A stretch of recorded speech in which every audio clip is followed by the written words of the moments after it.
after the radio call-ins after the meltdown. Tonight, Charlie Sheen gives his first live television interview to me. Everyone in Hollywood's asking the same thing. What is he thinking? Now Charlie Sheen tells me, in his own words, no holds barred. This is a special live edition of Piers Morgan Tonight.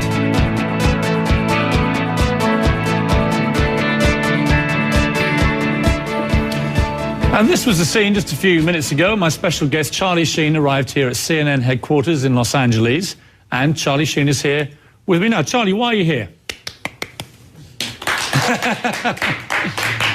The vast audience has given you a standing ovation. Thank you. Why are you here? Thank you for having me, by the way. It's really a pleasure. It's my pleasure. Yeah, you're awesome. What do you want to achieve with this interview? I think you should tell a little bit of the backstory about how we first met. Yeah, well, we met in the early 90s. Yes. And it was in Aspen, Colorado. You were at the launch of Planet Hollywood there, the restaurant chain. And you did me a big favor. You know, I remember that everyone was trying to get an interview with you. You weren't keen to do it, didn't have much time. Right. I asked you if you'd do it. You listened to me. You did the interview, and I always appreciated it. And I always said to you, I'd owe you one. And watching all the interviews that you've been doing in the last 48 hours, what I felt was... couple. Yeah, and I kind of felt that it was all on a big, huge roller coaster, that everything seems a little bit out of control. And I wanted to give you a platform for 1 hour where you could really set the record straight in perhaps a slightly more controlled environment. And we get to the bottom of this incredible crisis which has unfurled with your show, with CBS, and with you in your life. Sure. And, you know, I want you to say whatever you want to say. You know, I just want to get to the bottom. I want to get away from the craziness. Yeah, of course. And I want to get... I didn't bring any craziness, don't worry. I want to get a sense of what has really been going on here and your take on it. It's been a tsunami of media, and I've been riding it on a Mercury surfboard. Right off the bat, sorry. But it's no. I'm on a mission right now. It's an operation actually to right some terrible wrongs, because there's been some things that have happened as a result of of rehab or crisis management, and the show's temporary suspension thus far, and I just think it's important that people hear the truth and hear it from me, because I'm at the dead epicenter of every single moment that's been going on in this thing. Yeah. Here's the weird thing. In Hollywood, normally a show gets cancelled or suspended when ratings fall or it's just not working out. In this case, you're at the top of your game. You are, right now, until a few days ago, the highest paid star on television in America and therefore the world. The number one. The show has been ripping up the ratings. Yeah. There is no sensible reason why this show has been suspended, maybe cancelled. Sure. It's all about you and your private life. And there are two schools of thought. Half the people I talk to say Charlie should behave better. It doesn't reflect well on him and CBS to behave in this way. My view, for what it's worth, and I said this to you when I talked to you this morning. It's worth a lot. My view is I think you're entitled to behave how the hell you like. As long as you don't, in the old-fashioned sense, scare the horses and the children, and you turn up to work on time and you do your job in a professional way, which clearly the ratings suggest you were, I don't really get what the problem's been here. Obviously I know what your view would be, but articulate why you think this is completely wrong. Well, I mean, I can sort of understand why they felt like they had to intervene when they did. You know, it was, I think it was a Tuesday, it was during a week off, and things had been a little sideways, I'll admit that. Yeah, I was running it, burning it at both ends, and, you know, I'm not going to say it wasn't epic and I wasn't having a ball, and all those around me weren't completely enjoying the show. And yeah, we're on a rocket ship to the moon some nights, but if you do the crime, you got to do the time. So, you know, if you're an amateur and you can't show up for work or hit your marks or deliver your dialogue and do comedy when you're sideways, I mean, it's a whole different ballgame. But I am, and that's never been an issue. So it was during a week off. They rolled in and said, okay, you got to shut it down. And I said, okay, I get it. You've seen me as being unprepared. And so, did you ever feel, I mean, listen, you've talked this week about having benders that would put Keith Richards and Sinatra to shame, which I thought was pretty spectacular claim, Charlie. I mean, that's one hell of a bender. Yeah, thank you. But again, I would reserve your right to lead your life how the hell you like. The big question, it seems to me, in terms of your contractual obligation to CBS is, did you turn up on the set late? Were you badly behaved on the set? Did you let people down? Were you unprofessional?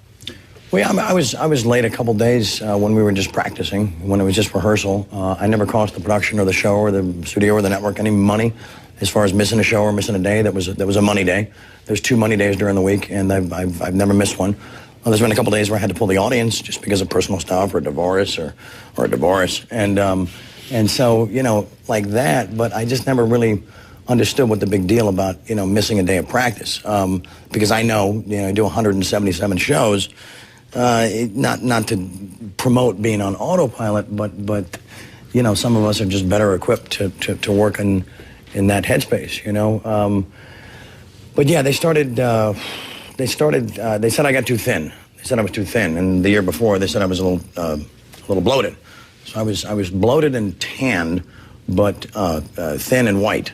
So I thought if I could mix maybe thin with tan, that bloated and white would go away. You know, so sort of a color wheel. Yeah, perfect hybrid. Yes. So too bloated and too white and thin. I was skinny and tanning, mental tanning. But anyway, so they started putting me in a fishbowl.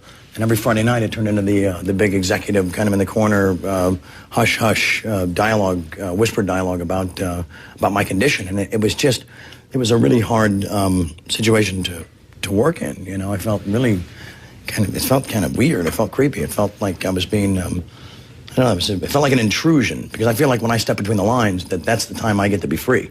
You know, I can do all the rehearsing, all the practicing, all that stuff, and you know, go through the motions and give them a sense of what it's going to look like. But when I get between the lines, when it's time to play ball, that's when I feel free. I mean, you're a smart businessman. I don't know about that. Well, you are. You make a lot of money. You make, was it $1.8 million a show? Doesn't mean I save any.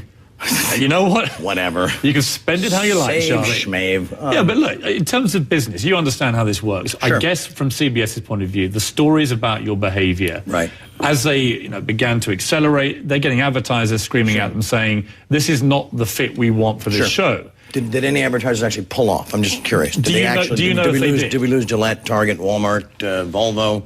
What is the answer to that? I don't know. Maybe you have. I don't know the answer. Answers. No, I don't know the answer. I didn't do that research. But did you hear that was the case? I heard threats of it. Yeah, which to me felt like, okay, that could be real. It could be just just an empty threat. I don't know. Would you accept, if that was the case, that your behavior then had to be moderated? Absolutely, because then now we're into commerce. Right. Now we're into the money. Absolutely. Yeah, definitely. Did anybody at CBS tell you before they suspended you? Were there repeated warnings as they're trying to suggest to people? There was one. That if you carried on behaving in this manner and it got into the papers, you would be in big trouble. There was one, but it wasn't delivered in a way that was a threat. Les Moonves came to my house, and we had a very lovely chat at my kitchen table, and he said, look. He's the boss of CBS. Yeah, he said, just try to pull it back a little bit and just maybe get back below the radar. You know, and he was asking me to maybe locate a gear I haven't quite been too familiar with, and I said, no problem, boss, no problem. Then the thing with the hernia and whatever else, it was like the hernia heard around the world, and it was a real hernia. So, but Les Moonves, to be fair to him, he did warn you in a friendly way. Would it be fair to say you didn't heed that warning? Well, my hernia didn't heed that warning. I mean, come on, let's talk the facts. You're not going to blame your hernia for no. I'll own that. Yeah, and I guess I wound up in a hospital. Whatever. Anyway. But is it a whatever? My point, I guess, from their point of view, is they've given you a warning. He's the boss of the network. Good point. And he's saying, I'll own that. Sure. Yeah. He's got a valid point then afterwards to say, Charlie, we had a deal. You looked me in the eye and you said, I'm not going to behave like this. Yeah, you're right. Okay, so I was actually grateful when they came in, because it was during a week off, during the hiatus week, and I was actually looking forward to maybe shutting this down, maybe looking for something else. It was getting a little boring, as I've said in a few of these other pieces. I just didn't have the same feeling, the same kind of traction that it had the previous 8 months. Whatever, I overshot the mark. Literally woke up and it was Christmas. What are you gonna do? Didn't buy any gifts either. So yeah, and it was during the week when that was sort of already the headspace. So when they rolled in, I went, I get it. Okay, I'm grateful. I can do this. But I said, look, guys, here's the thing. I can't do this for too long, because I will heal very fast. And they're saying, well, we're talking about 6 weeks. I'm like, no. I'll heal in 1 or 10 days or whatever. And he said, well, okay, but we're thinking at least a month. I said, whatever, that's fine. The funny thing was that he said that the Warner jet is on the runway and you're going to Utah. And I looked at my manager and I said, hey, the first time I got the jet. Right on, guys. So I agreed to shut it down. And then, as promised, I healed really fast. I said, guys, I'm ready to go back to work. And you base that healing claim on previous experience? Well, yeah. I mean, I've been, a veteran of these wars, a veteran of the unspeakable at times, and so. Yeah, I just knew how to do it, and what I didn't know was going to happen was this epiphanous sort of re-energized awakening with a whole new set of powers, a whole new set of focus. I mean, do you believe there's a slight hypocrisy here in the sense we're in Hollywood? Right. If you were in a rock band in Hollywood, this kind of behavior would be not only accepted, it would be encouraged because it's part of the brand of the rock band. Right. You seem to be leading a rock star life, and if you were Keith Richards or Mick Jagger, no one would bat an eyelid. Right. It's the fact that you're in a network show, sure, which absolutely. carries with it. I mean, do you accept it carries responsibilities which are different? Absolutely it does. Yeah. So do you believe when you're being critical of yourself, Charlie? And this is, I suppose, a key part of this.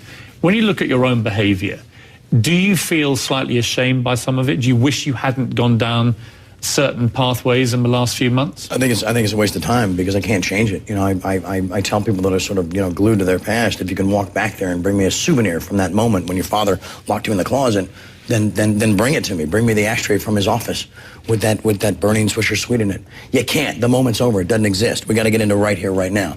And so if Les Moonves was sitting here, yeah. Based on what you've told me, that he came to your house and he asked you to behave, sure. and then you accept you didn't, would you apologize for not behaving after that conversation? Yes, and then I would ask him, why did you lie to me about the crew in front of Mark Berg and Oren Koulis, my management team? What was that? Well, when I said, guys, I don't want to be gone too long. I can't be gone too long because I'm worried about the crew. They've got families, they've got mortgages, they've got lives that are check to check, And he said, don't worry about the crew. You have our word, him and his partner Bruce, And then it was just until, actually today, just a few hours ago, that we caught wind that they agreed to pay the crew for 4 episodes. That's okay. It's a start. I'm not stopping until they give them 8. Then I'm going to work on my cast. Then I'm going to finish with me. Do you feel guilty about the impact your particular situation's had on the rest of the crew? Well, I feel guilty. The perception of it has been that I'm the guy to blame for all of it, because no one was in Sober Valley Lodge. No one was in these situations or in the middle of this scenario that I was. So nobody had the facts, and that's what I stand on, and that's what fuels me is the truth. Has Les Moonves tried to call you? Nobody's tried to call me. Nobody at all? No one's tried to call me. In fact, we're live, right? Yeah. I'm sorry I didn't wear a suit or anything. Well, time issue.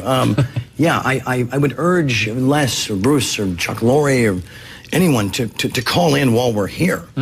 I mean, if well, I'd encourage that. I mean, if anyone at CBS wants to call in. Chuck has not answered the questions that I asked with Jeff Rossen, who's awesome, by the way. Yeah. That guy, you should have him on. I don't know why, but just have him on. He's awesome. He's a rival. I can't Whatever. do that. Everybody wins. Professional rival. I know. Well, no, but I mean, actually, to be serious, if anybody at CBS, Les Moonves or anybody else is watching this, and I'd imagine it would have been made aware of it now, I would encourage them to call in, because it seems to me what's broken down here as well.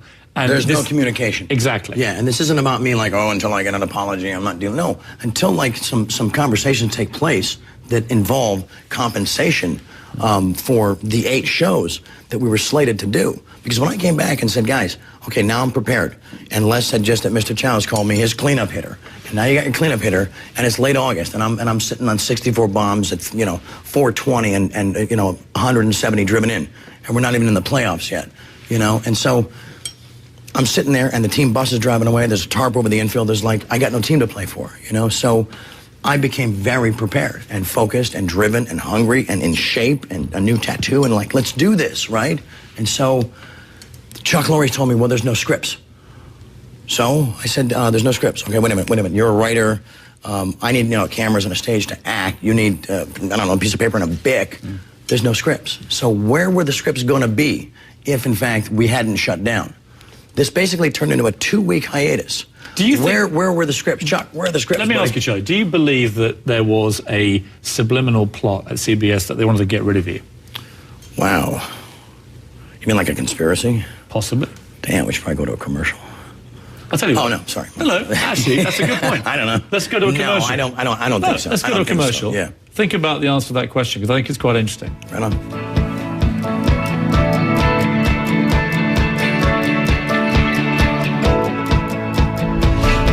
Senator Scott Brown opens up on Piers Morgan. See it on tomorrow night, 9 Eastern.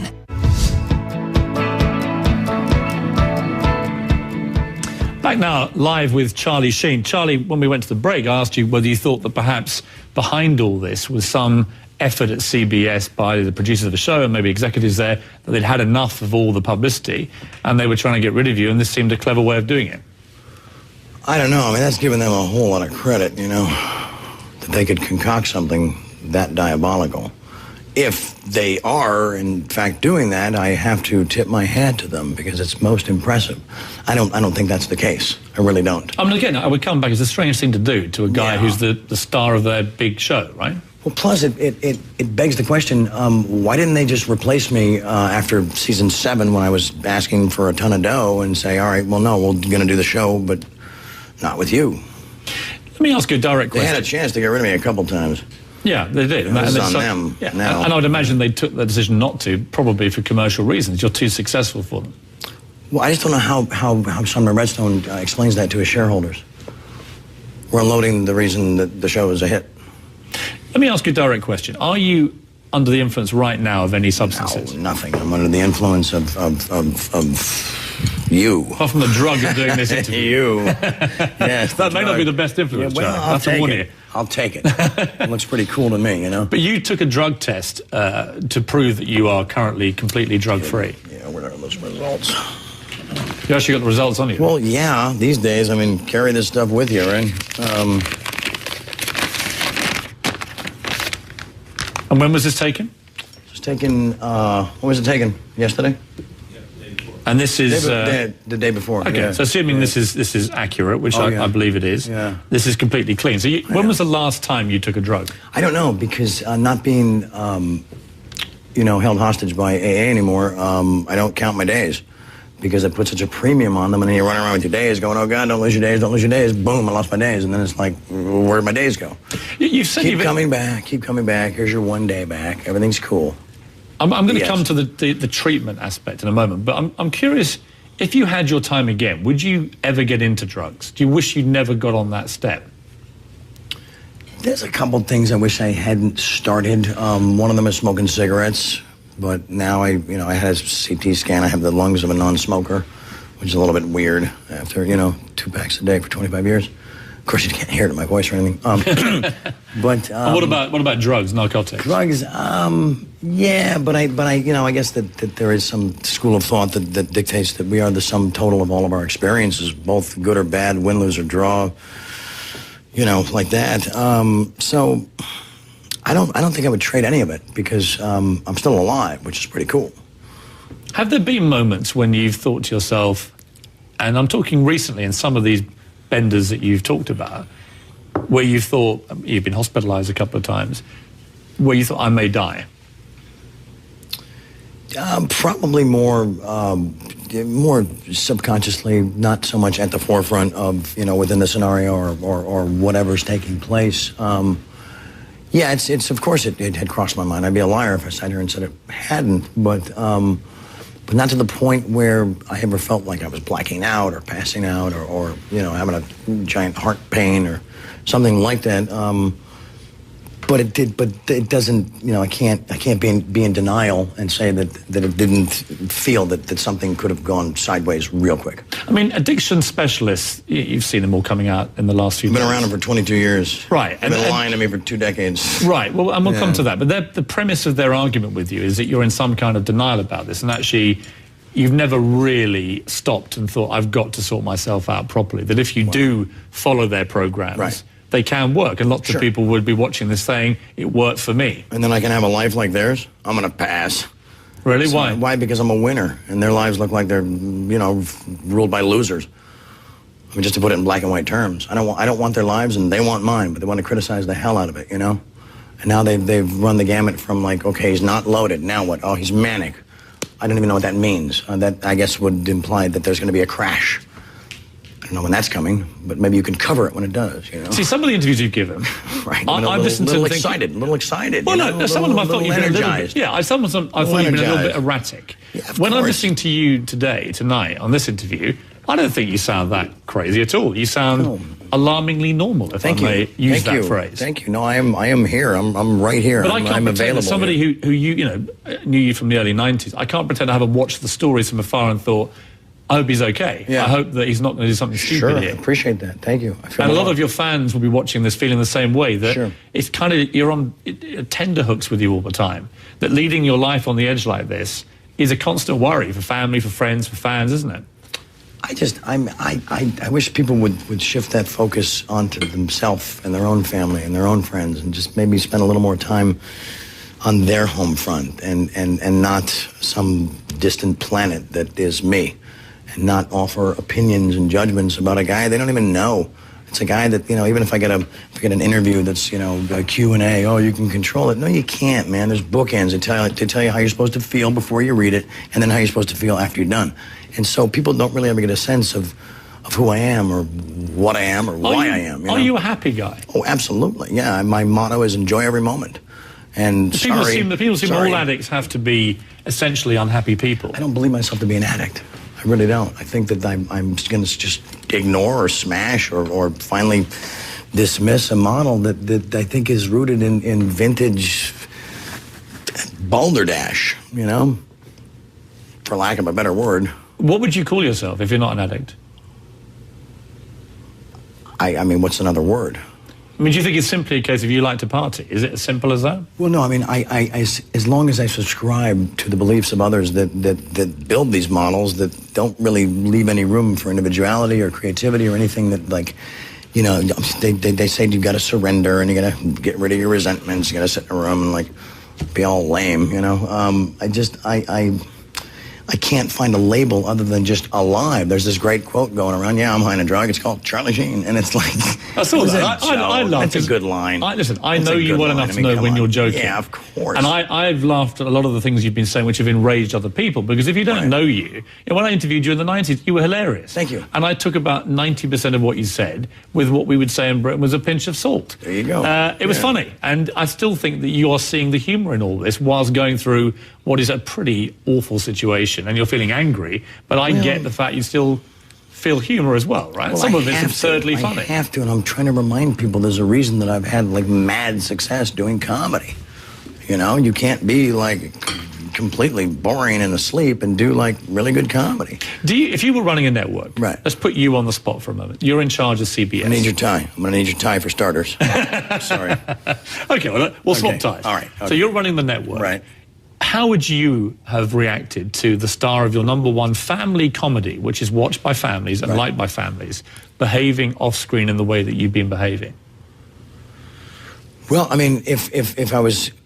I'd first look at the writing. I'd look at a lot of the stuff that they were already getting away with, because if anything, that's the first shot across the bow at the family aspect of it. And I mean, there's always, a pee-pee or a butt or a, poo-poo joke or a thing, and I'm being, like, kind right now, in ways that they make you see things or feel imagery that is, that's just juvenile and gross, and it's not, I don't think it comes close to, or I think it eclipses some of the stuff I'm doing out there on my most epic nights, And of course the irony is your character's not exactly a saint.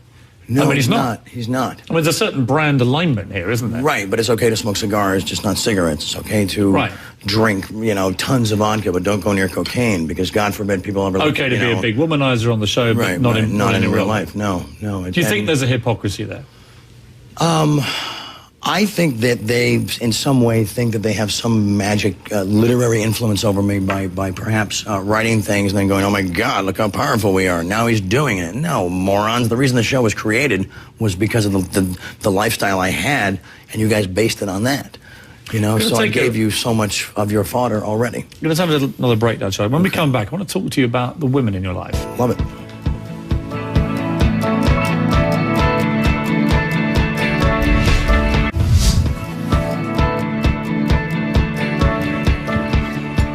Charlie Sheen is my special guest tonight. Charlie, tell me about the women in your life. To put it mildly, your life is unconventional.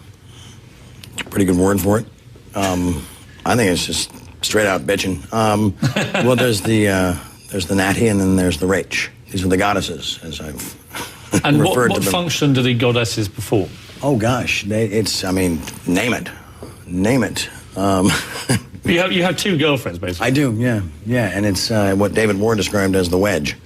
The wedge? The wedge, yes. What is the wedge? The wedge is a football term it's a formation that controls the guy carrying the ball. My man.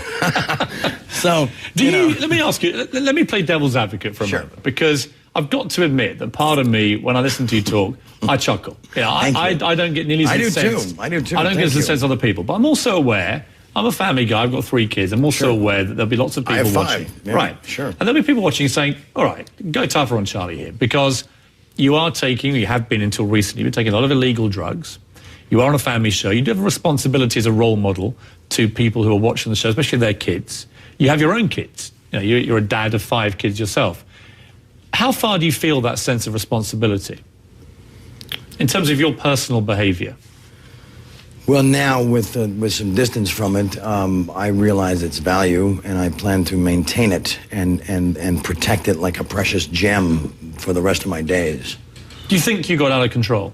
Well, yeah. I mean, I don't have another gear, It was as bad as you've ever been? Well, no, I wouldn't say it was as bad. It was just as busy as I've ever been. The infamous bender that we read about a few weeks ago. What did you actually consume in that bender? What was a Charlie Sheen bender like? Which bender are we talking about? The one where we had 5 women coming over your house at sort of 4 in the afternoon. Yeah, I didn't know there was going to be a math test, I don't know if there were 5. I don't think there were 5. At least there wasn't 5 that were doing that thing. Right. No, the reason it went bad is because I don't do pills. I don't take opiates. I don't do benzos. I don't do any of that stuff. Any of the psychotropic nonsense. So... You take cocaine, right?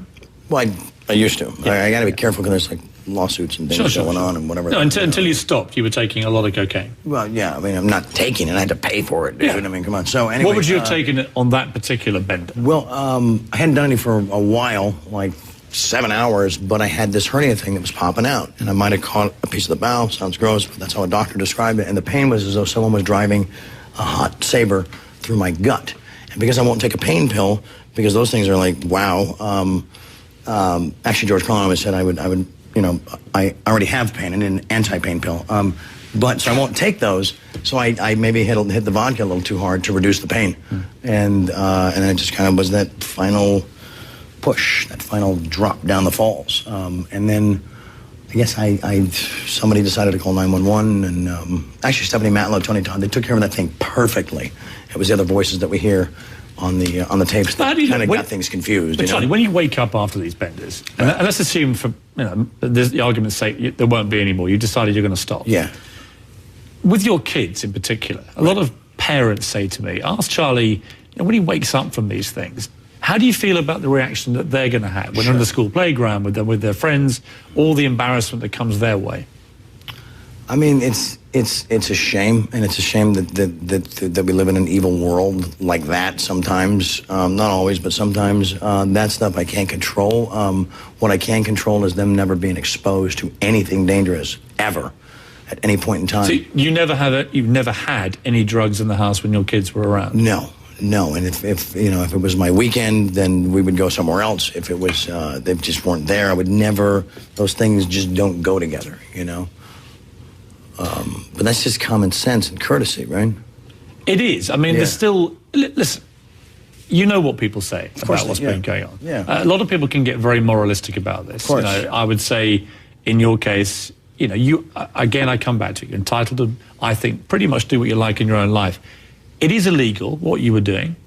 If you're running a big network like CBS, are you entitled to say you broke the law, therefore you're in breach of your contract? Well, it's only illegal if I admit to it, and they've never once checked with me. You always got to consider the source. And you look at some of these retarded zombies, these trolls that roll out of there and heading back for the rock to crawl back under before the sun peeks out. And they're putting so much stock into the words and the thoughts and as I've said, the gibberish of fools, and not checking anything with me. There's no interest in cross-checking a story with me. But you wouldn't deny taking loads of cocaine? Well, no, of course not. I mean, but I'm just saying... So isn't that a bit of a moot point, really? I mean, it's like... No, I'm just talking about some of the sources that they put that's the basket they put all their eggs in, But do you actually... That's a weird metaphor, by the way. Right, it is. Wow. But you don't think anyone's really exaggerated the scale of it? I mean, when you say you've out-partied Keith Richards, for example, we get the general gist of what's been going on. I might have been exaggerating. I didn't have my blood all, changed, That's a gnarly move, by the way. But yeah, no, I stumbled into an area suddenly in my brain that didn't need sleep, and that was the problem. Right. Because I could function without sleep. And when you can do that, if you can get through the day, then you sort of park the night and start making plans for the night ahead, and it's just on, and things get a little bit, you tend to overshoot the mark. People who are experts in this kind of thing say that one of the reasons why you've been firing off in the way that you have is that it's a classic symptom of a guy who was taking a lot of drugs and then stops. Right, so I'm on a pink cloud. Possibly? Yeah. What do you think? And in their opinion or in their vast research, pink clouds have to go away. Can't you just be in a pink cloud your whole life and just be super bitching and focused? Like, do you feel angrier now, though, than when you were, say, 6-7 weeks ago? Do you feel angry now? No, I feel more alive. I feel more focused. I feel more energetic. My workouts are really intense. I'm in training for a movie because now I got time to do it. You're physically fit? Well, yeah. No, I was at my high school weight of like 160. But I'm also a ball player, and I need to be strong to never fail in front of my heroes again, like I did at UCLA that day. They say, "Oh, it's not a failure. You bounced a couple balls in front of the wall." Are you kidding me? Those same pitches are usually halfway up the light tower, you know? Can you get insurance for movies and stuff now because of what's been going on? I mean, nobody has said that they can't, and I know that Roman Coppola is about to get financing for a film we're going to do, and that David Ward and I are going to do Major League 3, along with that guy right there, and Tony Todd. And then Stallone walked up in the gym the other day and said, "Hey, you want to do a movie?" And I'm like, "Sure." Not like, "What is it?" "Yeah, I'll do a movie with you. You're awesome. You're a rock star. You're in this Hall of Fame." And you've had calls from people like Mel Gibson and other people who've been through similar stuff to you. What did Mel say to you? He was just great. He was just like, not calling with any advice, just thought you might like to hear a friendly voice. And he's a stone cold dude. I was really impressed. Sean was over the other night. Sean Penn. Sorry to out you, Sean. What did he say to you? Oh, he was just happy to see me, and we just had a few laughs, and we took a photo on the couch that was on my show, the episode that he did, and it was just, he met the goddesses, and he just. Do any of these guys say, "Come on, Charlie, enough's enough"? Do any of them do that to you? No, because they're too smart for that. But you mean during the party or during like right now? No, I mean before you. Obviously now you're off the drugs and stuff. When you were in all the papers in the last few weeks, absolutely. No, they wouldn't be my best friends if they didn't. Of course, they were rolling through and saying, "Dude, you win. It's it. You're done." Carrie Elwes, for instance, going. He says, "All right, dude, all of them. Flynn, Sinatra, Richards, all of them." He says, "You win. It's over. There's nothing left." I'm like, "You're right. Damn it. Okay." And when it's guys like that saying to you, are they the people you listen to more than anybody on the outside? Well, yeah, because they know me. They know who I am, and they've known me for a long time. So, and plus they've been in similar situations where you're sort of trying to balancing, fame and work and all the family components and everything else that comes along with it. I mean, is it hard being the star, the highest paid star on American television? Does it bring with it a peculiar pressure? You obviously are very competitive. You said earlier you like to win, you like to be a winner. Sure, yeah. Because you're so competitive, that pressure when you're number one, to stay number one, can that in itself drive you to go and seek release? To want to go and just have a few days getting away from it all? Of course, yeah. No, that's I'm sure one of the elements that might drive it, but I don't think that that's it entirely. For me, it got into a redundancy issue, got into this thing about what others would call discipline, structure, focus, all that available. It just came down to me just bored out of my freaking tree, and that's why I kept giving them numbers at the 7-year mark, to not come back, and they finally just said, more. And my friend Mark Holder said, this is really on them. Didn't they know who they were giving all this dough to? It's giving it to that guy, and they thought nothing was going to change? I mean, he was joking, of course. Right? No, but there's a certain truth to that. It's not like you became a party boy in the last year. I mean, you've always been a legendary Hollywood hellraiser. Mm-hmm. So giving you $1.8 million a show is a bit like giving a kid who's got a sweet addiction a candy store. Right. You mean the whole store? Pretty much. Yeah. You've had the whole story. Yeah. I don't know. Gosh, where do we go from here? The only way is up, Charlie. I'll tell you what, we'll go to a break. Okay, right on. Have a think about it. Okay.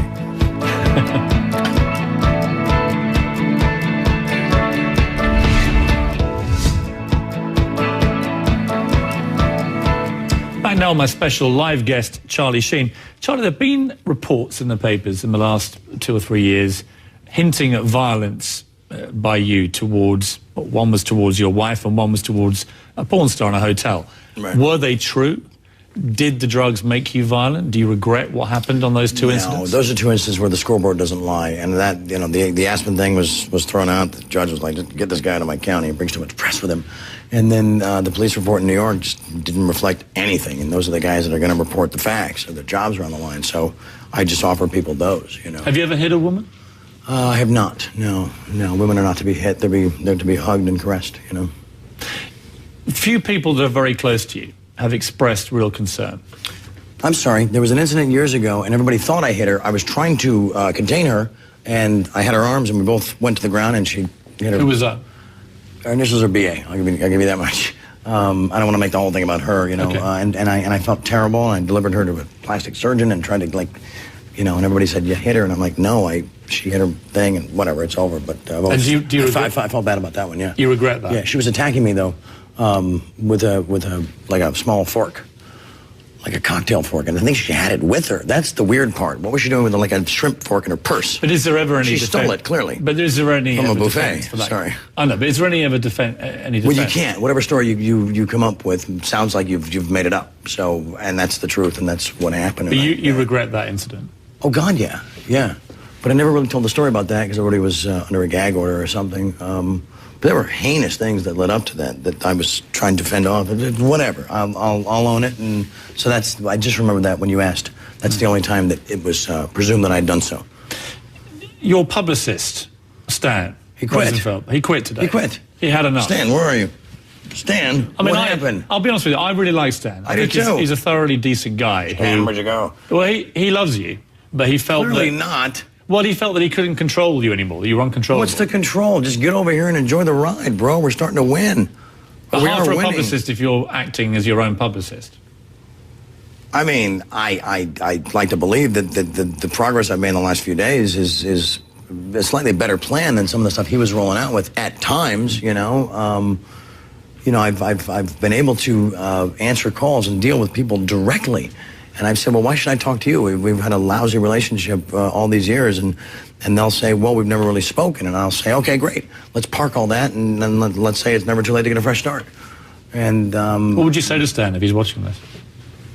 Get back over here and stop with your silliness. I just said Stan, not a woman.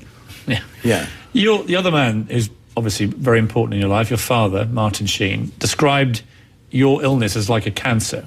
Dude, relax. It's so dramatic, you know? He's entitled to that. I don't support it. Sorry. Have you talked to him about it? I have not, no.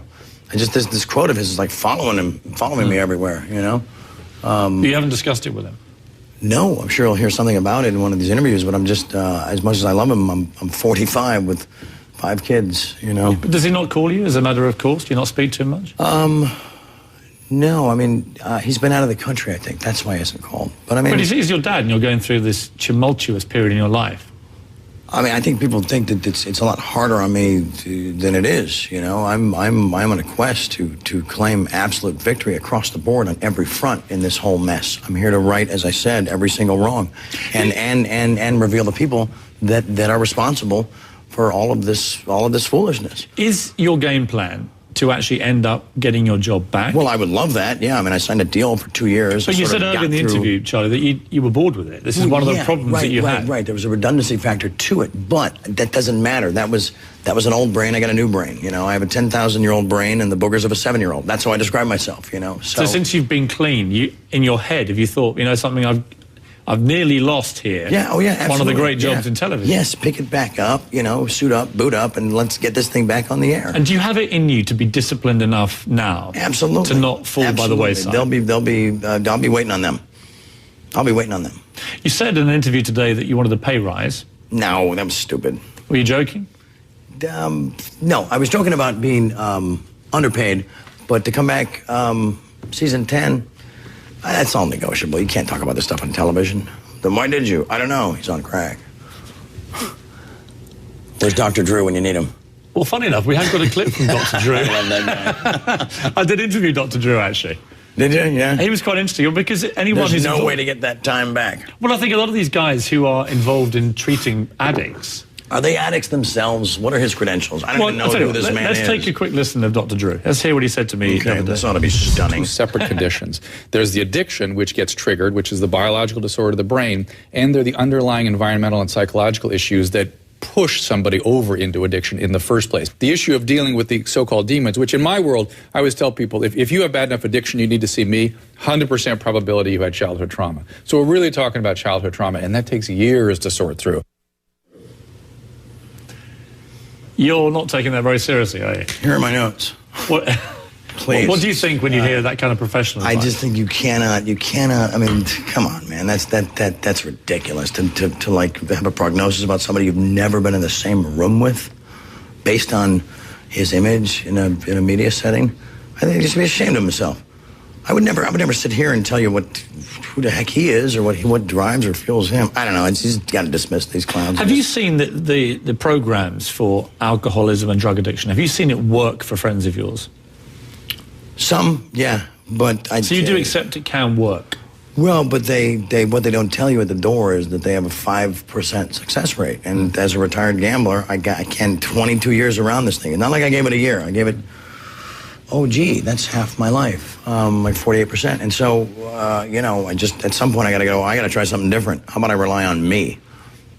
Going to have another break now. When we come back, I'm just going to ask you how you see your future after all this gets sorted. And we'll be back in a moment with more with my special live guest, Charlie Sheen.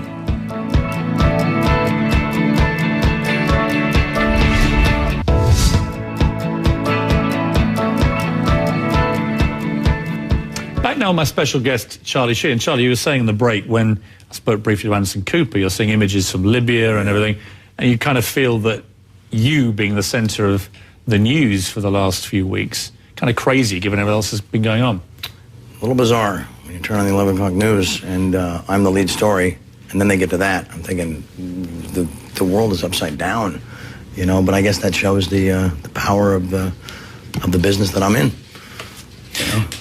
We've been through, obviously, the full range of what's been going on here. What I think is inarguable is that you clearly, if this had been handled in a different way, I think you'd have sat down and you would have expressed proper regret over some of your behaviour. I get that sense from you. Of course I would. There's no gratitude here. There's none. There's no gratitude whatsoever. Nobody will call me, have the decency to just call me. What is the answer to where you found yourself with CBS and the show? Because there are millions of fans. What is the answer as far as what? What do you mean? Well, millions of fans just want the show back on air. So do I. What is the way to make that happen? I don't know, but it might involve all of us getting into a room. And what would you say if you did? I would say, okay, you've agreed to pay the crew 4 shows, you got to pay them 8, then you got to pay the rest of the cast 8, then you got to pay me 8, and then we can have a dialogue. That's just doing the right thing. But what would you then sign up to in terms of personal behavior? I guess I would have to play ball on some front, but I don't feel like they still have a right to interfere in my personal life. I really don't feel like I don't do it in theirs. If they'll submit to all the same constraints, all the same points to that agreement, then fine, I'm on board. Well, but then I start hearing stories about they're going to hire John Stamos. It's like, you guys do that, you deserve everything that happens later, Sorry, John, you're a lovely man, but you got on me on Howard Stern, bro, and I don't forget anything, So you're quite sensitive underneath the brash exterior. Well, sensitive, yeah, when I have to be, sure. Yeah, but, when I'm fighting a war, there's no room for sensitivity. But has any of this really upset you? Properly upset you? I was upset when, after being kind of picked on and a little bit, that stuff by Chuck and the vanity cards for 8 years, and I finally fired back once. Now, my fire back was a 2,000-pound bomb, and it was laser guided. Chuck Lorre, obviously, he's the creator of the show. He and you. But he took his ball and went home. Yeah, but one crack, he took his ball and went home. I'm like, dude, come on. If he wasn't already trying to get off the show, then I don't know what else is going on. Here's the sadness. You guys must have been very good friends at some stage. Never. No. Really? Never. You've never had that kind of relationship? Well, probably the first hour, maybe. And then it was like, you must let me impose my will all over your face. It was like, whoa, dude. I don't want anything that you got. Do you regret making the little, what appeared to be an anti-Semitic dig at him? Well, yes, I do. I regret it in a way that I didn't even think about it, and then I should have thought about it. Stupid move. Sorry. Would you say sorry to him if you had the chance? Well, for that? Of course I would. But I didn't think that was. I thought the rules had been established. He calls me Carlos Estevez a lot, which is my real name, and then I saw the other name in his vanity card, and I said it, and the world just started burning down around me. What's your biggest regret of all this? If you had your time again, what would you do differently? Wow, again, we got to go back to those moments and bring back a souvenir. You know, you can't really change them. You got to change it, but you can regret them. I don't know. Maybe I should have been a little quieter, a little softer. But look what happens when you decide to blaze a trail. You find out that that those that can't stand the heat around them, they don't really have the guts to survive. You know. No one from CBS has called in the last hour, so how much time do we have left? We gave them the opportunity. They decided not to comment. I know, and I just wonder why Chuck has not answered those questions that I gave to the other guy. Right. If they make contact tomorrow, and if they say, why don't we try and all get together here and try and resolve this? Right here. I'm not going anywhere. You're available to do that. Well, I don't have a job. I could come here and color commentate for you. I'd love that. Okay, great. You can come and co-host for a week if you like. Call Rick. How do you hope it ends? I have a vision of us getting back on the air for season 9 and then doing season 10 and then cleaning up all this mess behind us, and then when we're back on the stage and doing it all perfectly and brilliantly, that a couple of adjustments will have been made. We all know where we stand right now, so we can't be like, hey, good to see you again. Not, so it's... What about your fellow cast members? Have you talked to any of them? I have not, because I don't feel like there's any real support there. No one has issued a statement, have made a phone call. I get a couple angry texts, whatever. I ignore that. But I'm out here doing this for all of us, guys. I'm not here trying to embarrass you or ruin your jobs or ruin the show. Do they feel you've let them down? I don't know. I'd be speaking for them, but it would have been nice if there was some measure of support from anybody at this point. But that's all right, man. Every great movement begins with one man, and I guess that's me. You're the kind of Che Guevara of Hollywood at the moment. I'll take it. I'll take it. Nice. Charlie, it's been a pleasure. Likewise. It's been fascinating, and I hope if you do get it sorted... You're fabulous. Thank you. Thank you. Thank you. You're awesome. I hope you come back on when it gets resolved and talk about it. Absolutely. After I've won. Because I kind of feel that TV needs you. Yes, it does. You're one of life's great characters. Oh, thank you. And thank you, good sir. You've admitted you've fallen by the wayside a little bit. Sure, but everyone's entitled to a second go, I reckon. There you go. I wish you good luck with it. Thank you, sir. It's been a pleasure. Yes. Thank you very much. Keep winning. An extraordinary interview there with Charlie Sheen. And I mean what I say. I hope that they resolve it and he's back on what's one of the best shows on TV, after all. That's all for us now.